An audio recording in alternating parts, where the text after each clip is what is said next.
રાજકોટના 150 foot ring road પર આવેલી એટલાન્ટિસ બિલ્ડિંગમાં ધૂળેટીના દિવસે આગ ફાટી નીકળતા ફૂડ ડિલિવરી કરવા આવેલા 3 લોકોના મોત નીપજ્યા હતા, જ્યારે ફસાયેલા અન્ય લોકોને હાઇડ્રોલિક લિફ્ટથી રેસ્ક્યુ કરાયા હતા।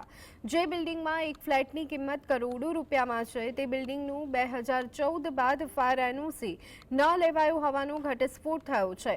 ફાયર વિભાગની તપાસમાં બિલ્ડિંગની ફાયર સિસ્ટમ પણ વર્કિંગ કન્ડિશનમાં ન હોવાનું સામે આવ્યું। જો કે ગંભીર બાબત એ છે કે રાજકોટમાં ટીઆરપી ગેમ ઝોન અગ્નિકાંડ બાદ પણ રાજકોટમાં ફાયર સેફટી મામલે પોલમપોલ ચાલી રહી છે।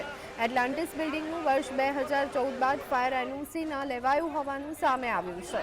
ફાયર વિભાગે 2 નોટિસ આપી હોવા છતાં રહીશો બેદરકાર રહ્યા અને તંત્રે પણ નોટિસ આપી અને સંતોષ માન્યો હોવાનો ખુલાસો થયો છે। તે બનાવવાળી જગ્યાથી અને ફાયર વિભાગ દ્વારા તેમજ મેડિકલ સ્ટાફ દ્વારા ઘણા માણસોને 40 માણસોને રેસ્ક્યુ કરવામાં આવેલ, તેમજ બનાવવાળી જગ્યાએ ઉલવાતા ત્યાં એફએસએલ અધિકારીશ્રીને બોલાવી ત્યાં પંચનામું કરવામાં આવેલ।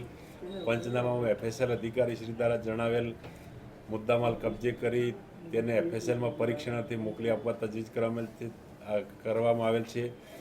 તેમજ જે ફ્લેટના રહીશો છે તેમના નિવેદન નોંધવાની પણ કાર્યવાહી ચાલુ છે। તેમજ ફાયર એનઓસી બાબતે પણ એમની જોડેથી માગણી કરવામાં આવેલ છે, હજી સુધી કોઈ પ્રત્યુત્તર મળેલ નથી। એમાં જે લાગેલ ફાયર સિસ્ટમ હતી એને અમે ચેક કરી છે, હાલે વર્કિંગ કન્ડિશન નહોતી અને એનું એનઓસી 13માં ઇસ્યુ થયું છે, 14માં રિન્યુ થયેલું છે, ત્યારબાદ કોઈ કરેલું નથી અને રિન્યુ માટે અપ્લાય કરેલ નથી।